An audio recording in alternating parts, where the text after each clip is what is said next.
Réunion, la nouvelle route du littoral qui reliera bientôt la capitale Saint-Denis à la côte ouest de l'île est un chantier spectaculaire. Fruit du travail des ingénieurs, les dimensions, les engins utilisés, les méthodes de fabrication, il y a tant de choses plus étonnantes les unes que les autres qu'il est bien difficile d'en faire un classement. Malgré tout, dans les 10 prochaines minutes, vous allez voir les images les plus spectaculaires du chantier de la nouvelle route du littoral réunionnaise.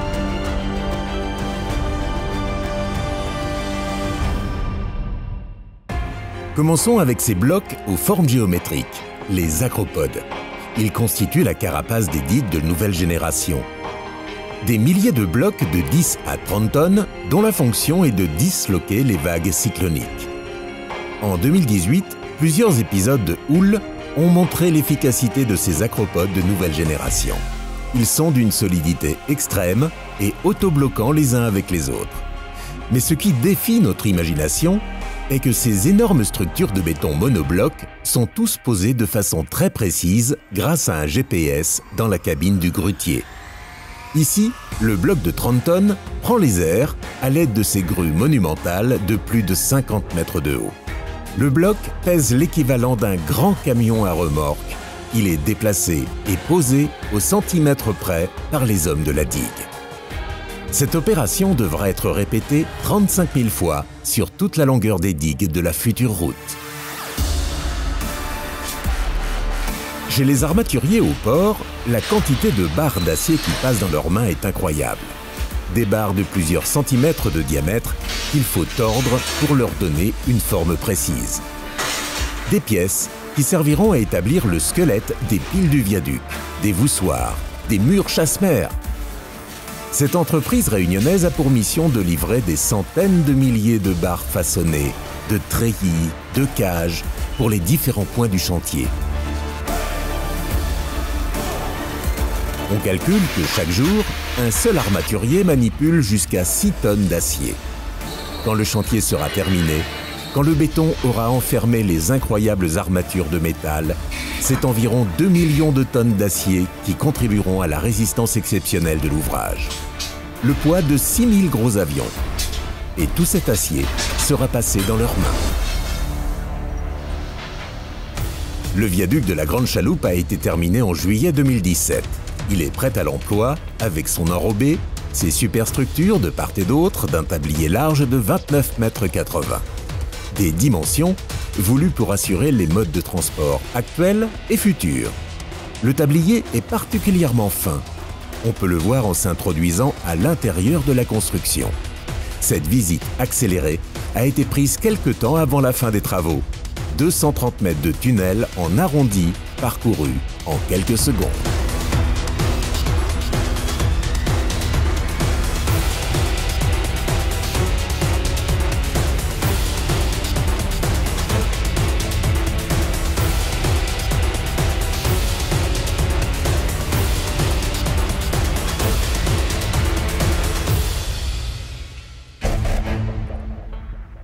Il doit y avoir une bonne raison pour que cette barge de couleur verte ait été baptisée Pinocchio.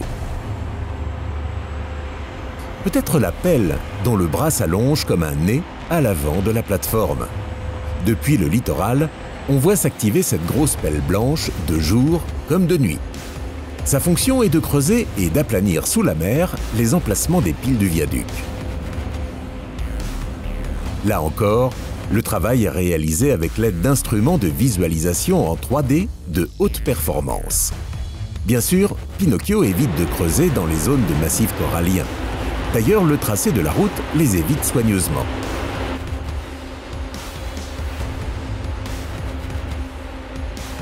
À chaque mouvement de pelle, ce sont plusieurs tonnes de matériaux qui sont remontés de la mer pour aller remplir les barges de transport. Ces matériaux serviront à combler les fondations des piles déjà en place.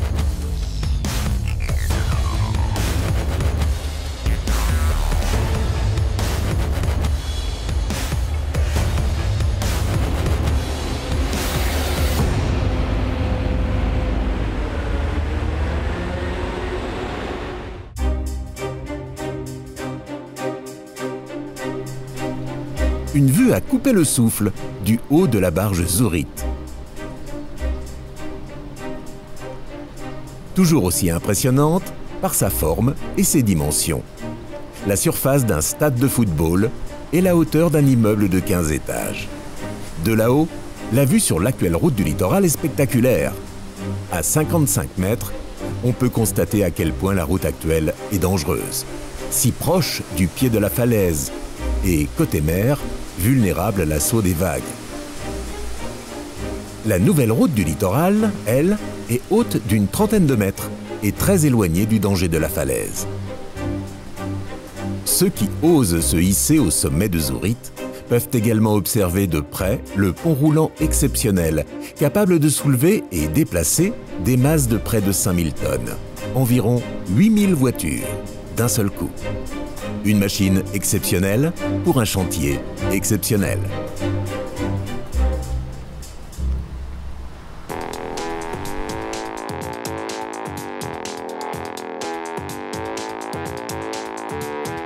Dans cette usine du port, on moule des gros gâteaux de béton, les fameux acropodes. Comme en pâtisserie, la recette doit être très précise. C'est de la chimie. Le béton, composé spécialement pour les différents ouvrages de la nouvelle route du littoral, est dosé avec une très haute précision. Pourquoi? Pour garantir sa stabilité pour le siècle à venir et bien plus. Mais aussi pour lui donner une solidité, une densité, une masse inédite, capable de résister aux chocs les plus violents. Sur cette chaîne de fabrication imaginée spécialement pour le chantier, le process de fabrication permet de mouler jusqu'à 36 blocs par jour. Entre 360 et 1000 tonnes de béton haute densité deviennent chaque jour ces énormes blocs qui assureront la sécurité de la route.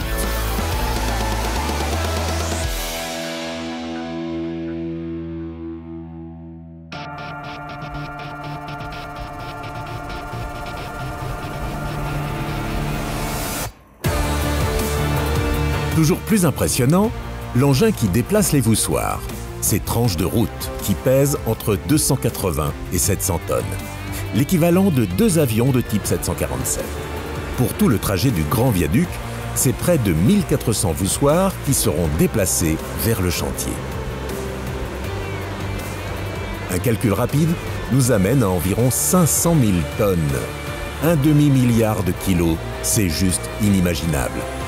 S'il s'agissait de boîtes de lentilles de 800 grammes, en les alignant côte à côte, on pourrait faire plus de 2 fois le tour de la Terre. Curieuse comparaison, mais cela donne une idée de ce que transporteront les fardiers au cours du chantier de la nouvelle route du littoral.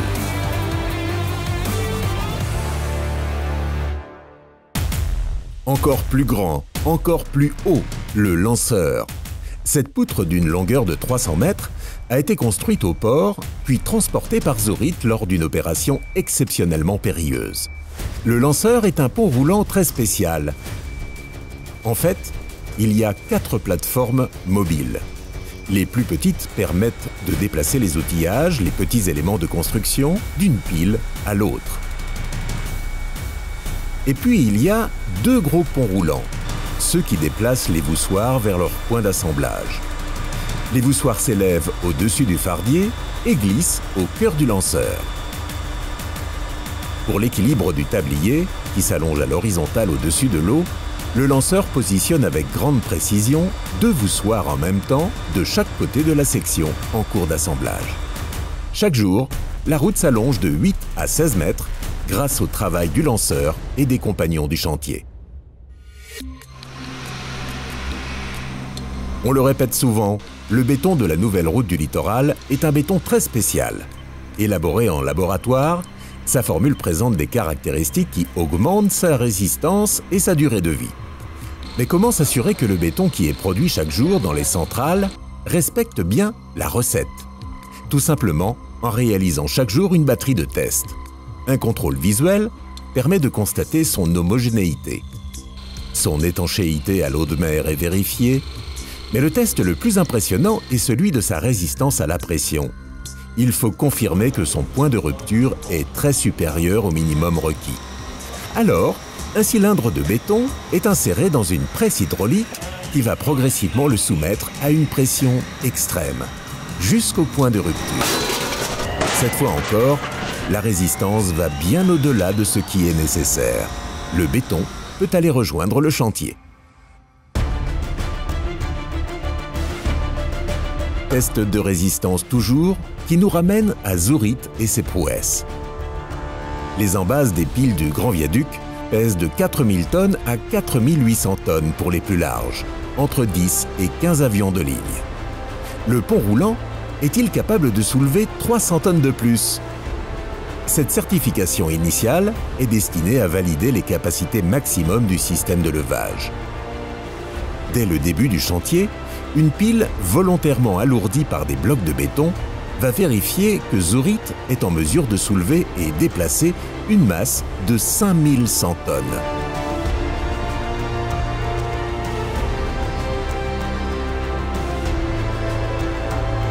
Même pas mal, le pont roulant effectue sa prouesse sans problème. Bonne pour le service.